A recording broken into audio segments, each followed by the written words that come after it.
Welcome to the podcast, The Dental Breakdown. My name is Christian White. I'm the CEO of White & Associates Practice Consulting. Better business, better dentistry. We are a practice management consulting firm for dentists and other healthcare-related businesses. Our sole purpose is to implement proven strategies through online and in-practice visits that result in the personal and professional success for you and your team. We are in the business of making the difference between good and great. This podcast will help your team have a larger impact on your patients, create long-term lasting relationships with patients and with each other, increase the bottom line, and be happier during the day. You can listen when you first wake up in the morning or just before you go to bed at night, on the way to and from work, or during your lunch break. Podcast was meant for you and your team's busy lifestyle. Each podcast will be between 10 and 15 minutes long and focus on the daily challenges, frustrations, and concerns you and your team face daily. Okay, Joe, here's a question that I wanted to ask you this because it's really important. And how, as a dentist, do I prepare my practice for a transition? What steps do I go through? I just can't say, hey, guess what? I'm going to sell my practice today, even though a lot of them do that. So tell us about that. Well, the question I would kind of send back your way is, how much time do you have? Because the more time you have, the more flexibility you have. The best way to have a smooth transition is to have a successful practice.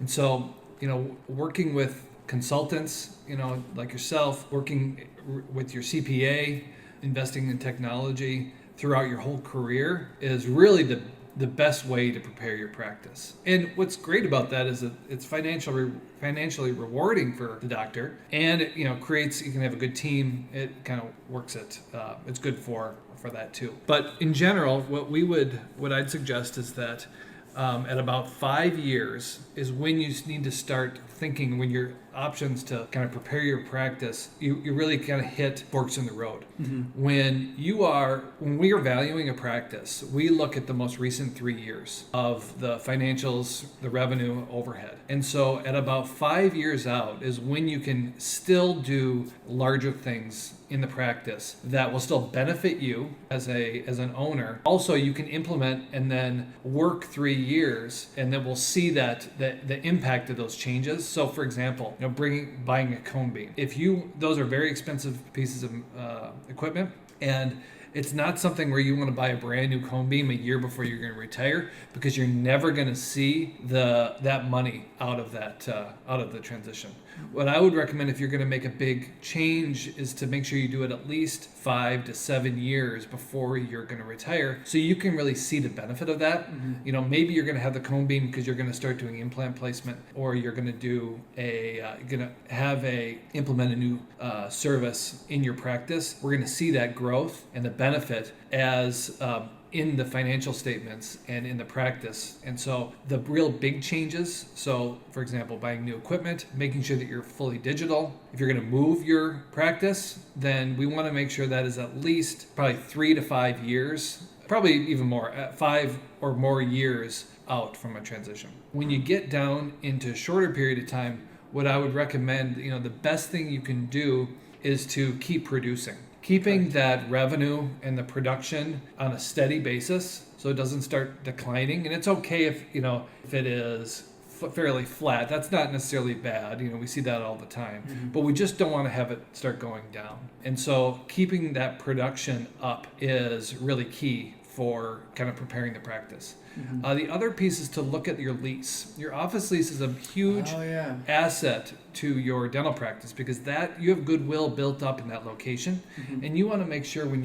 a new doctor's taking over that they have the ability to stay in that location for as long as they want. So my preference for doctors is to have shorter term leases with several options. So in an ideal world, we'd have a 3-year lease with 3-year options. Usually landlords don't like to go that short, but even if we can do 5 years with several options, we'd like to have the doctor, we like to have the lease be able to go for at least 8 to 10 years beyond a closing. So what I would recommend when you get down to about 2 years out from a transition is to look at that lease and see if you need to renegotiate that, get another couple options, and at least evaluate it. Mm-hmm. And then making sure that you have a good team also.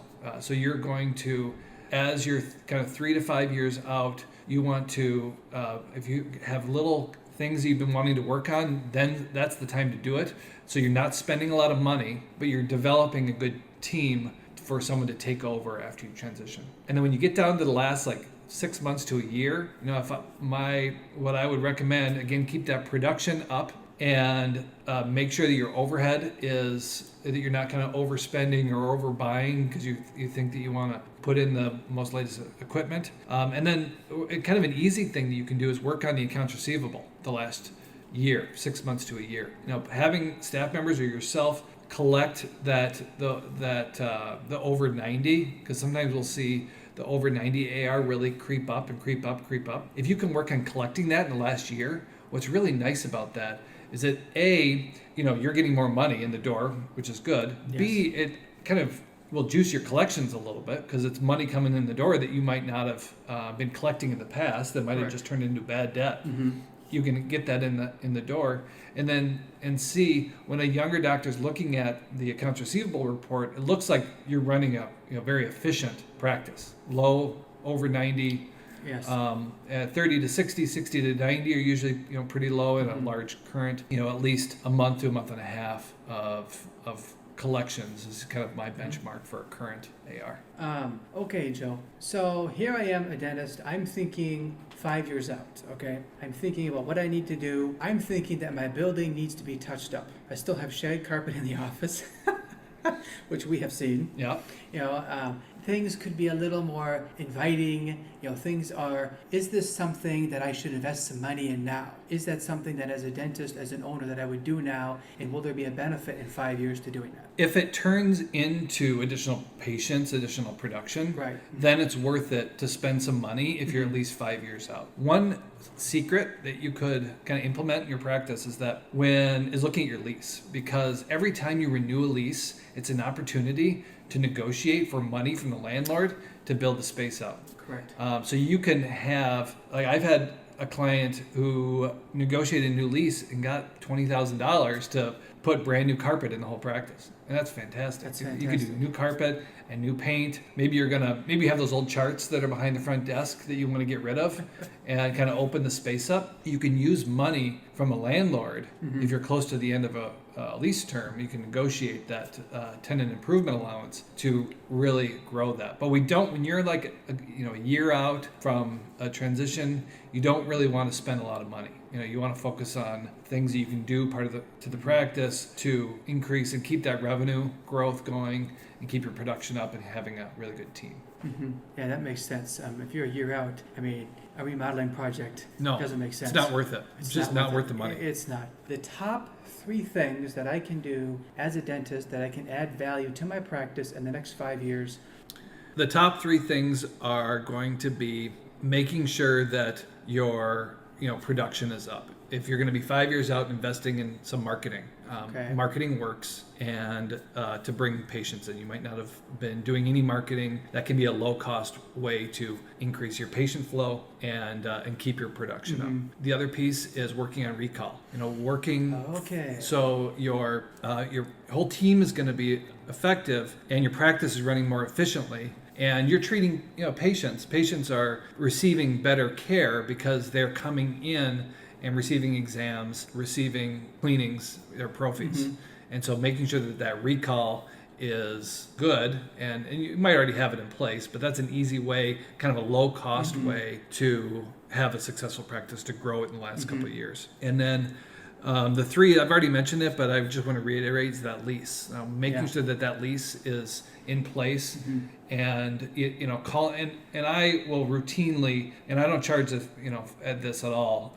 We'll be brought in to talk to a doctor and about a transition in the next couple of years, and I'll ask to see the lease. I review it, talk to them about ways that they could kind of talk to the landlord to maybe extend it or to get more money for a tenant improvement allowance. It's interesting that you talk about the recall piece, because in a dental office, that is probably one of the biggest hidden gems that most practices don't know that they have. Mm-hmm. When you go into a practice and you look at the delinquent recall, there's easily a couple hundred people who are sitting there. Yep. And every one of those people, depending upon how delinquent they're, has dentistry to do. Yep. And it doesn't cost anything to bring them in. Yep. In general. All you need to do is have, create systems to have your team members bring them, and just reach out to them because they want to come in, but you know how life is. It's busy. I got to pick my kids up and Yes. take them to swimming practice and everything. But patients want to come in and they want to see their doctor, but inertia kind of gets them out of that habit. And getting that recall system down is really, really important. It is. It's a huge deal. And if you can have that and have that going continuously for 5 years, and when you get ready to sell, this. Right. The doctor Exactly. coming in will be like, wow, holy smokes. And sometimes what we see, when we're looking at a practice, when I represent buyers, part of it Yes. is looking at hidden value in the practice. Yes. And so I look for one of the things I do is look for the ratio between doctor production and hygiene production. In general, that's doctor production is about 2/3 of a practice, and hygiene production is about 1/3, or 30%. Anytime it gets above that the hygiene production is above that 30% Yes. ratio, that means that there's a lot of work for the doctor to do that isn't necessarily maybe it's being treatment planned, but the patients aren't doing that work. And then conversely, if it's low, if the doctor production's high, but the hygiene revenue's low, what I see is that it's a recall system that can be improved upon. And it's like at instant revenue that's going to come in. It is. Okay, so real quick. So the top 3 mistakes that dentists make. Through a transition? Yes, when you're talking about transition that you see. One of the things is that for a selling doctor, someone who's going to retire, what I see is they get to the end of their career and they kind of take their foot off the gas a little bit. And it's so easy to do that. They do. And what I really recommend is and it's hard because, it's a work-life balance thing, and I totally get it. If you can keep that production up, that's really important. From the buyer's perspective, we want to make sure that they are fully, looking at the practice and from all the financials, looking at the production and collections, and looking at ways that they can, find that value. And from, maybe that there's a service that the selling doctor or retiring doctor is referring out, finding a practice where they can fit in. From a younger doctor perspective, part of it's also delay. Every month that younger doctor is an associate or is working at a corporate practice is a month that they're losing out on profits related to hygiene and the profits that are going to the owner doctor. And I see younger doctors who want to find that perfect practice, Yes. the perfect location with 6 chairs and 2,500 patients and $1 million in revenue. Yes. And they wait years to find that practice. And I think they'd be much better off finding a practice that's a good location for them in general. So they want to live in Woodbury, finding a practice in that general location, and then finding something that will work where you have a connection with the selling doctor. One of the things that we really try to do is make sure that the selling doctor and the buying doctor develop a personality connection. Smart. And then if the buying doctor can get that, they're going to know that the practice is going to be, they might have some things that they want to improve on, but they can find a good practice that they're going to take over and then grow it and turn it in, maybe move it to a space that has 6 chairs. Do marketing to bring in the patient base to grow it to $1 million in revenue.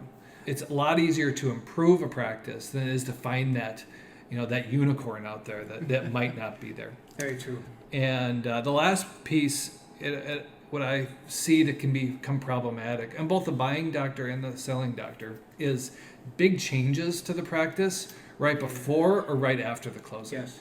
I've had some a buying doctor who comes in and they want to just change everything about the practice when the staff, they might not be ready for their team might not be ready for those Right. changes. Right. And all that does is create conflict. So for a younger doctor, when they take a practice over, what I recommend is that they wait at least 6 months. And that to me is 6 to 9 months is when they've seen one cycle of recall, and they've hopefully seen a majority of the patients, and they've met face to face. And so if you make a change and a staff member leaves, that you're not going to start hemorrhaging patients. It also happens on the retiring doctor, the selling doctor side.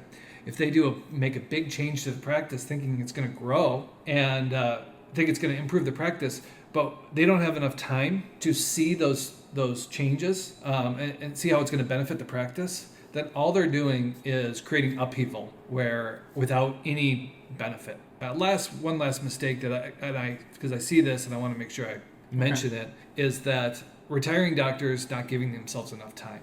They might have health issues going on that they're just trying to get through that next year. Mm-hmm. But you need to have time on your side to make a smooth transition.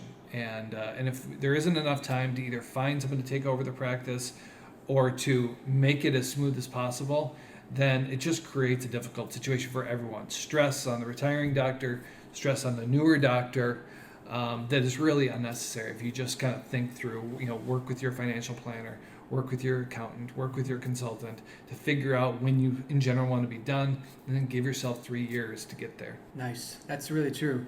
A lot of those doctors, the time thing, that's not something they really think about. Well, and it's hard, it's retirement. It is. It's. I totally get why it happens. I do too. You've built this practice up. You put all of your energy and effort for 30 years into this stuff, and you don't want to let it go. No, you don't. It's really understandable. But if you can rely on your advisors to help you identify a timeline, you're going to be so much better off. Wonderful. All right. Well, it looks like our time is winding down. Joe, thank you for spending some time with us today. The information you shared today will have a huge impact on how on their business and on their practices going forward. Thank you very much for being here. You're welcome. To all of our listeners, you'd like to learn more, please go to whitedentalconsulting.com/breakdown or call us at 952-432-3322. Thank you for listening.